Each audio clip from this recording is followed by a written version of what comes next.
Chapter 30. The 5 on the narrow path of humility to the height. The High Abbot's significant question to Horrid and Naomi.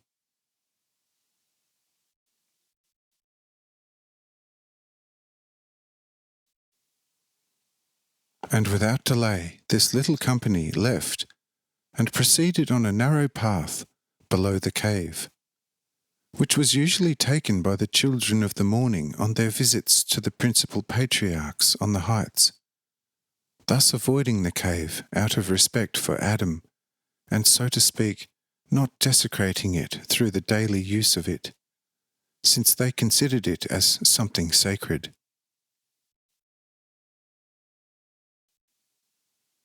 Thus this track was a path of humility, wherefore the High Abbot had chosen it, firstly, to show the 2 newcomers which path to take in order to attain to the summit of life, and secondly, to tell them in advance, as it were through this sign, on which road alone to recognize him. Thus they proceeded on this more difficult but otherwise shorter road. Naomi, in her fine royal attire, was often caught in the numerous thistles and was, therefore, always busy extricating herself.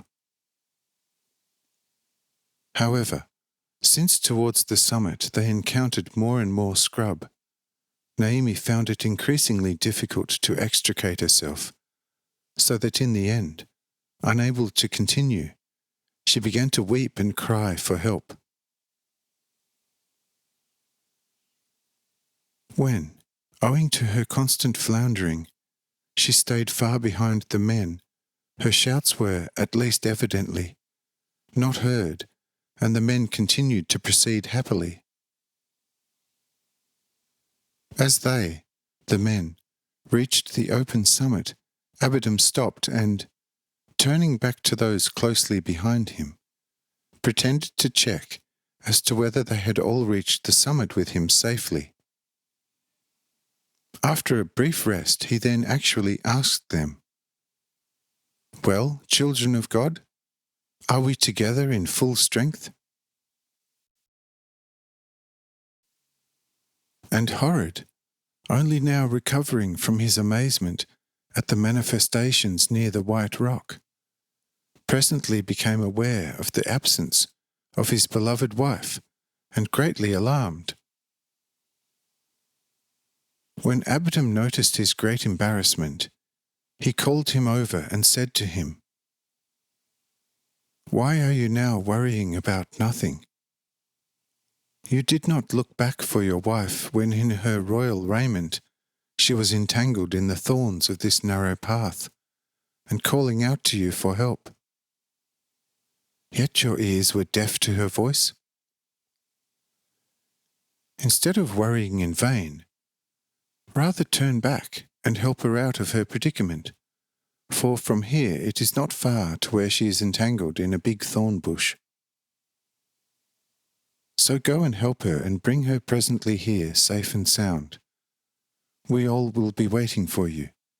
Amen." But Horrid became even sadder, threw himself down to the ground, and made the following entreaty. "Do listen, O brothers in God, listen to me. Or if there is someone who is a father to me, let him hear me. According to the proclamation of my brother Lamel, God, the most holy Father of us all, is said to be personally visible, most loving and merciful, among the fathers of the heights. If this be the case, everything is clear to me. His endless holiness can certainly never admit my surely impure wife to this so sacred height. What would be the benefit of my turning back, unless one of you came along and helped me to free my wife from the thousands of thorny claws? O Enoch, or you, brother Lamel, or you unknown, surely also mighty friend, do not forsake me, and do not let my poor wife perish. Oh, I can see that I ought not to have followed you here, because I became a great sinner before God, and also before you, men and children after the heart of God. Yes, here I have sinned greatly. I must go back. But let just one of you return with me to free my poor wife. But then let him point out to me a spot somewhere near the white rock. There I will weep over my great sin with my wife for as long as I live. But only this once does grant my request. Amen. Your will shall be done. Amen. While Horrid, lying on the ground, was uttering his sad request, Abidan told Lamel to go back and return Naim safely. And Horrid was not even finished with his lamentations when Naomi was among them, safe and sound. But when he had finished his lamentation as above mentioned, Abidan asked him, Horrid, while you are here lamenting, Naomi might well and truly perish. What benefit would it be to her if we no longer found her since she stayed behind? You remarked that she and you would not be allowed to approach the holiness of Jehovah, who is now visibly present on the height of Adam. Tell me, then, who empowered Lamel to rescue you and your wife from perdition in the secrecy of your foolish, lustful seclusion? Behold, since this was done by the same holy Jehovah, what should now prevent him to summon you before him and give you his blessing, provided you are worthy of it?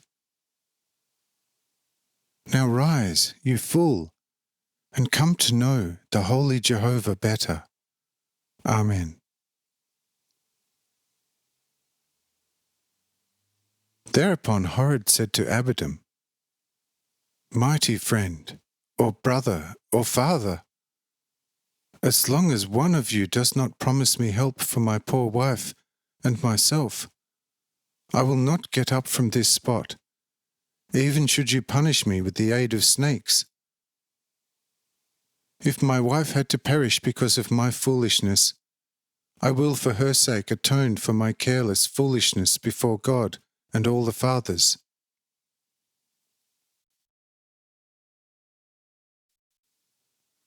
Thereupon Abidan, calling Naomi to him, gave her a sign to raise the foolish Horrid.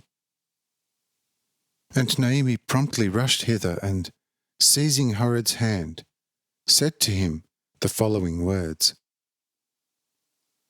But Horrid, why are you here lamenting for my sake? Look, I have been here quite a while on this heavenly height, safe and sound, rescued upon the word of this glorious, unknown friend through your brother. So do rise according to the will of this most noble friend. And Horrid promptly sprang up joyfully, and with weeping eyes thanked the stranger for the prompt and, to him, completely unexpected rescue of his wife. But Abidan said to him, Horrid, Horrid, you are still very foolish. Tell me, what do you imagine Jehovah to be like? Maybe a strong wind or a brightly burning flame, a sun or a great flash of lightning. Tell me how you envisage him. Amen. Thereupon Horrid replied, Oh, friend, do not ask me such a question. For who might ever dare to encase God in any way finite, clumsy form? God is truly eternal and infinite. For what form could possibly suit him, the infinite God?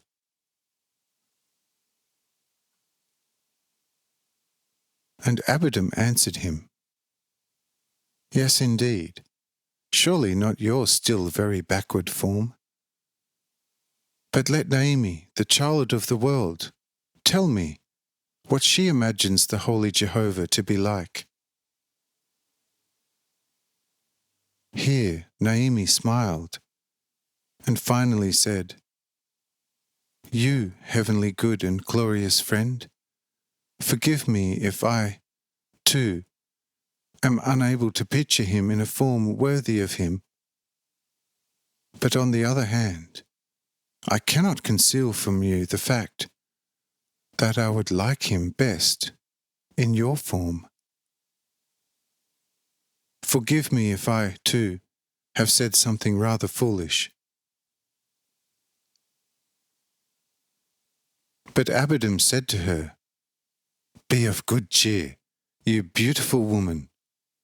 Truly, I tell you, in this my form, you will soon recognize Jehovah, the eternal, infinitely mighty God, and in him, the holy, most loving Father. Amen.